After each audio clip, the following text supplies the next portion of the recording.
ഗൗരി മഹേശ്വർ ചാനലിലേക്ക് എല്ലാവർക്കും സ്വാഗതം. ഞാൻ ഗീത ആറ്റിങ്ങൽ. ഞാൻ ഉത്സവ സീസണൊക്കെ കഴിഞ്ഞ് ഭാഗവത പാരായണമൊക്കെ തീർന്നിട്ട് പുതിയ വീഡിയോയിലേക്ക് വന്നിരിക്കുകയാണ്. ഇതുവരെ കാണാഞ്ഞത് ഈ ഉത്സവ സീസൺ ആയതുകൊണ്ടാണ്, സമയം കിട്ടിയില്ല. അപ്പോൾ ഇപ്പോൾ ഈ ഇടവ മാസത്തെക്കുറിച്ചുള്ള മാസത്തിൽ എങ്ങനെയാണ് ഈ നക്ഷത്രങ്ങളുടെ ഫലം, ഇവർക്കുണ്ടാകുന്ന മാറ്റങ്ങൾ, നേട്ടങ്ങൾ, ഇതൊക്കെ നമുക്ക് പറയാം.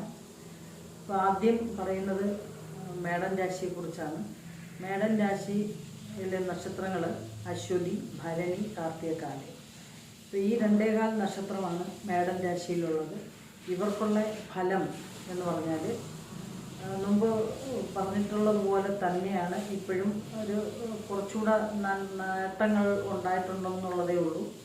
ഇതുവരെ അതിനൊരു മാറ്റങ്ങളൊന്നും വന്നിട്ടില്ല, ദോഷങ്ങളും വന്നിട്ടില്ല.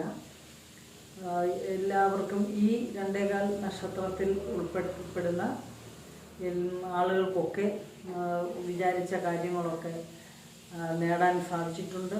ഇപ്പോഴും സാധിക്കുന്നുമുണ്ട്. ഈശ്വരാധീനം കൂടെയുണ്ട്.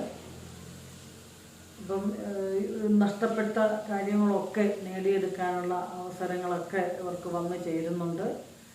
അതുപോലെ ധനപരമായിട്ടുള്ള നേട്ടങ്ങൾ, പിന്നെ ചിലവുകളൊക്കെ ഒത്തിരി കുറയ്ക്കണം എന്നേ ഉള്ളൂ. ഒരുപാട് ചിലവ്, 10 രൂപ വരവുണ്ടെങ്കിൽ അവർ 25 രൂപ ചിലവാക്കുന്ന ആ ഒരു സ്വഭാവം അവർ മാറ്റി വെച്ചാൽ ബാക്കി ഒരു കുഴപ്പങ്ങളും ഇല്ലാതെയാണ് മുമ്പോട്ട് പോകുന്നത്.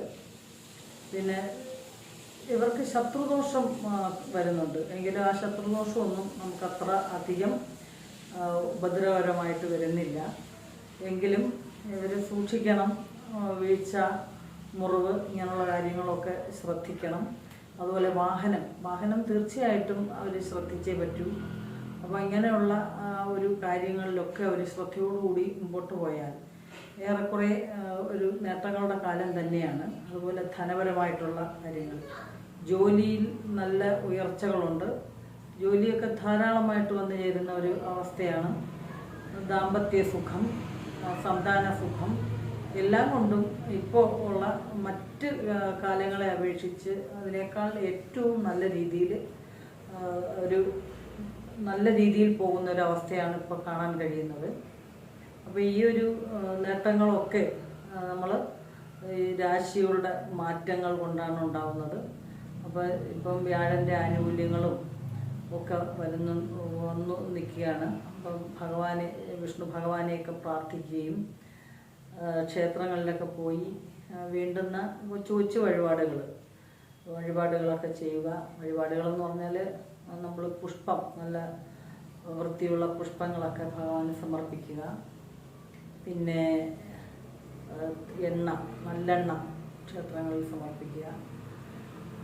നല്ലെണ്ണ വിളക്കിൽ, കടവിളക്കിലൊക്കെ ഒഴിച്ചു കൊടുത്ത് അങ്ങനെയുള്ളൊരു രീതിയിൽ കൂടെ മുമ്പോട്ടൊക്കെ പോവുകയാണെങ്കിൽ തീർച്ചയായിട്ടും നല്ല ഉയർച്ചയിൽ എത്തും. അതായത് ഈശ്വരാധീനം ഇപ്പോൾ ഇങ്ങോട്ട് ഈശ്വരൻ്റെ ഒരു നോട്ടം വന്നിട്ടുണ്ട്. പക്ഷേ ഇങ്ങോട്ട് നമ്മളെ ഈശ്വരൻ നോക്കുമ്പോൾ നമ്മൾ അങ്ങോട്ടും ഈശ്വരനെ കാണണം.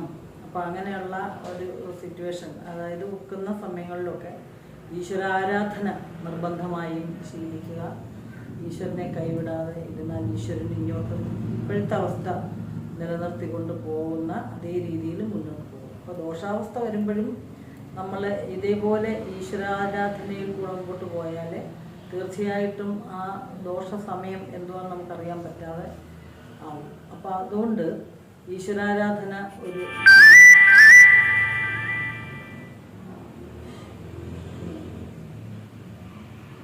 ഈശ്വരാരാധന നല്ല രീതിയിൽ നിറവേറ്റാൻ ശ്രമിക്കുക. തീർച്ചയായിട്ടും മാറ്റങ്ങളൊക്കെ ഉണ്ടാകും. എല്ലാവരും നല്ലപോലെ പ്രാർത്ഥനയിൽ കൂടെ മുന്നോട്ട് പോകാൻ ശ്രമിക്കുക.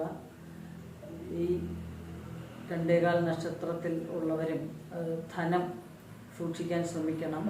അതുപോലെ ചില സമയത്തൊക്കെ നമ്മുടെ ചുറ്റുപാടുള്ളവർ നമുക്ക് ശത്രുക്കളായിട്ട് വരുന്നത് കാണാം. അപ്പോൾ ആ ഒരു കാര്യം പ്രത്യേകം ശ്രദ്ധിക്കേണ്ട ഒരു സമയമാണ്. പിന്നെ ഇവരുടെ ധനം മറ്റുള്ളവർ കൈക്കലാക്കാൻ ശ്രമിക്കുന്ന ഒരവസ്ഥയും നമുക്ക് കാണാൻ കഴിയും. അതും നമ്മൾ വളരെ സൂക്ഷിക്കുക. അത് നമ്മൾ പോലും അറിയാതെയായിരിക്കും നമ്മുടെ കയ്യിൽ നിന്ന് ഈ ധനം നഷ്ടമാകുന്നത്. അതുകൊണ്ട് അത് പ്രത്യേകം ശ്രദ്ധിക്കേണ്ട ഒരു സമയമാണ്. എന്നുവെച്ചാൽ ഈ നഷ്ടമാവുന്ന ഈ ധനം കൊണ്ട് തന്നെ നമുക്ക് ദോഷങ്ങളും ഉണ്ടാകുന്ന ഒരവസ്ഥ ഉണ്ടാകും. അങ്ങനെയൊക്കെ ഉണ്ടാകാതെ വളരെ ശ്രദ്ധയോടുകൂടി മുന്നോട്ട് പോകാൻ ശ്രമിക്കുക. എല്ലാ ഐശ്വര്യങ്ങളും നന്മകളും നിങ്ങൾക്കുണ്ടാകട്ടെ എന്ന് പ്രാർത്ഥിക്കുന്നു. നമസ്കാരം.